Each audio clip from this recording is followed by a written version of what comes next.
fait, à l'origine, Des gens bien ordinaires, c'était un court-métrage que j'avais écrit et co-réalisé avec Corentin Coeplé qui s'appelait Un jour bien ordinaire. Et c'était vraiment, ça reprenait ce principe d'inversion des genres, de permutation des pouvoirs.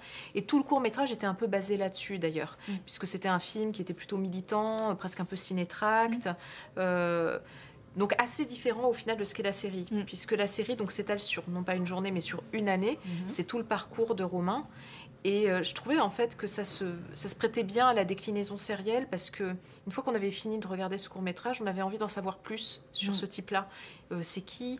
Il vient d'où? C'est quoi son milieu social? Est-ce qu'il a une copine? Pourquoi il est là? Puisque le court-métrage ne répondait pas à cette question. Pourquoi il est là? Qu'est-ce qu'il fait là? Etc. Quel est son univers en fait, tout simplement. Et la déclinaison sérielle le permettait. Après, la série...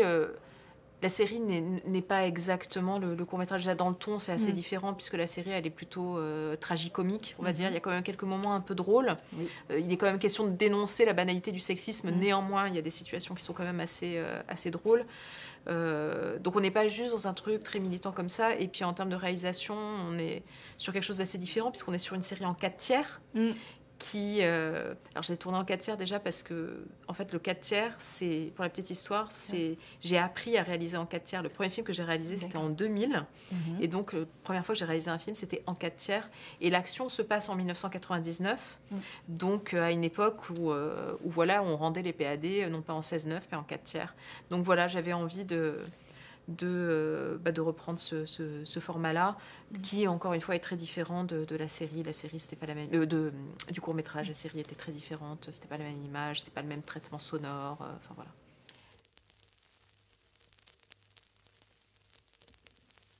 L'action se passe en 99, à un moment où c'est le marché de la VHS. Et d'ailleurs, c'est intéressant parce qu'on a fait une projection avec des scolaires des 2 premiers épisodes.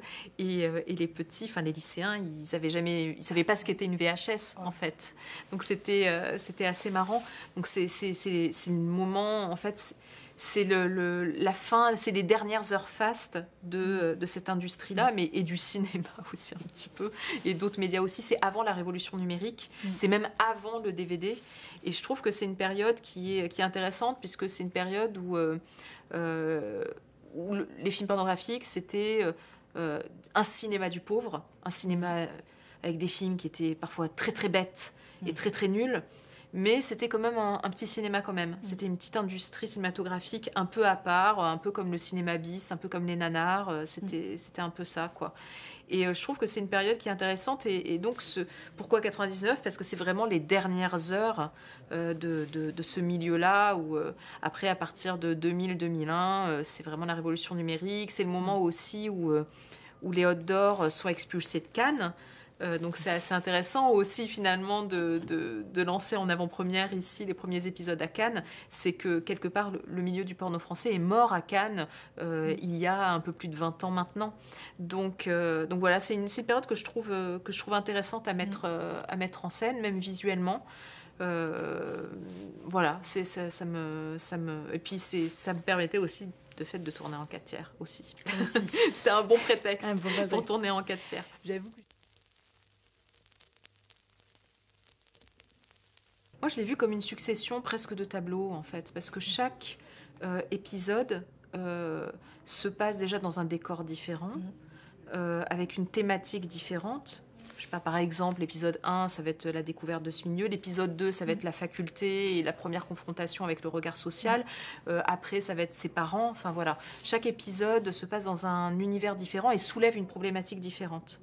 Alors que finalement, quand on y réfléchit bien, si on met les 8 épisodes bout à bout, ça fait un long métrage. En fin de compte, on est, je crois, à 110 minutes, quelque chose comme ça. Donc, c'est comme si on avait fait un long métrage. Mais c'est ça que permet la série, en fait. C'est de pouvoir, à chaque fois...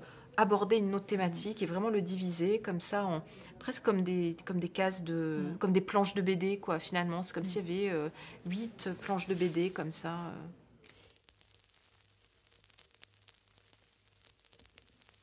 Jérémy Gillet, je l'avais vu dans Mytho. il jouait le rôle de l'adolescent non-binaire. Et je trouvais déjà intéressant par rapport à ma série qui se passe dans un monde où il y a un trouble dans le genre. Je trouvais intéressant déjà de travailler avec un acteur qui n'a pas peur aussi, tout simplement, de jouer avec ce trouble dans le genre. Et par ailleurs, moi j'aime beaucoup Jérémy parce que il a un côté un peu nouvelle vague. Moi je trouvais qu'il avait un côté un peu Jean-Pierre Léaud, il a un côté très nouvelle vague, hors du temps, dans une espèce d'étrangeté face au monde. Puis parfois il a un langage un peu suranné, comme ça, une diction un peu surannée. Et moi ça me fascinait, et j'avais envie d'avoir ce personnage de Romain qui était dans cette espèce d'étrangeté et qui n'est jamais complètement à sa place, quoi, et qui est aussi complètement désexualisé. Parce qu'il y a quelque chose de très angélique chez Jérémy, avec ses yeux bleus perçants, cette peau, ce teint diaphane. Il y a quelque chose de l'ordre de l'ange, quoi, de l'ange sans sexe, en fait.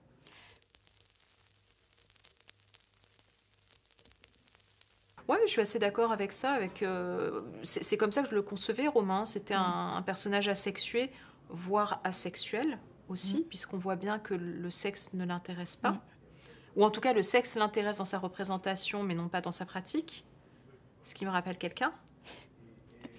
Et voilà. Et même si Romain, c'est pas moi. Mais il n'empêche que je trouvais intéressant de représenter ça parce que parfois on ne se trouve pas assez représenté soi-même à l'écran, en fait, bizarrement. Et je trouvais intéressant d'avoir un personnage que le sexe n'intéressait pas et qui pourtant se cherche malgré tout une transgression dans un milieu qui est censé être hyper sexualisé, justement.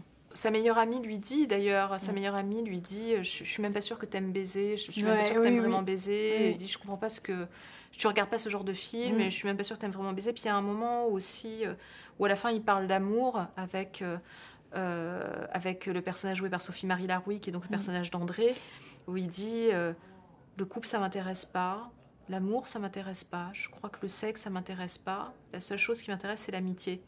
Et pour moi c'est un passage qui est vraiment clé pour comprendre le personnage de Romain, c'est-à-dire Romain c'est quelqu'un qui a des amours et des amitiés très pures qui vont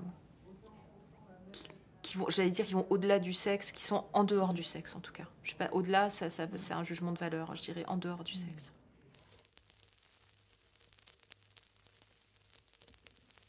Alors clairement, cette série-là, c'est pas mon histoire. C'est pas une auto-narration pure, c'est pas une autofiction pure, c'est un point de vue situé dans le sens où ça fait écho à certaines expériences observées ou certaines expériences vécues. Mais là, je dirais même en tant que femme, en général, certaines situations de sexisme ordinaire déjà vécues, et de fait, en tant que femme, ma façon de filmer ces situations de sexisme ordinaire, ça va pas être de la même façon que quelqu'un qui l'a pas vécu dans son corps, quoi. Donc c'est un point de vue situé dans le sens où il me semble que d'habitude, les représentations de ce milieu sont toujours exagérées, sont toujours caricaturales, sont toujours stéréotypées. Pourquoi ? Parce que c'est réalisé par des gens qui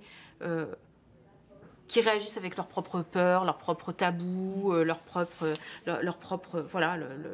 réactions viscérales aussi parfois, et donc ils vont bloquer sur des trucs genre, je sais pas, l'éjaculation faciale. Moi, il me semblait que c'était pas ça qui était intéressant. Ce qui était intéressant, c'est représenter les personnages au plus proche de ce qui pourrait être dans la réalité. Donc des gens extrêmement normaux, avec des préoccupations extrêmement normales. La régisseuse qui arrive avec tous ses chiens sur le tournage, la chargée de prod qui emmène à Lourdes une fois de temps en temps des acteurs en mode rédemption.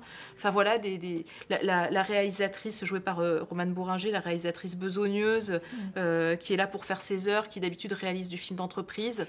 Voilà, en fait, c'est cette réalité-là que la plupart des gens ne connaissent pas parce qu'ils restent bloqués sur des choses beaucoup plus choquantes, entre guillemets, et que moi, j'ai fait le choix de ne pas représenter. Il n'y a pas de sexualité, il n'y a pas de violence à l'écran, tout est ellipsé, en fait. Il n'y a même pas de nudité. Si à un moment, on voit Jérémy cul nu sous la douche, je crois, vite fait. Mais c'est tout. Mais sinon, voilà, toutes ces scènes-là sont complètement ellipsées parce qu'il me semble que c'est pas ça qui est intéressant. C'est, voilà, montrer du sexe pour du sexe ou montrer de la violence. On l'a déjà vu partout. C'est pas ça qui est marrant. Enfin, qui est marrant. C'est pas ça qui est humainement intéressant.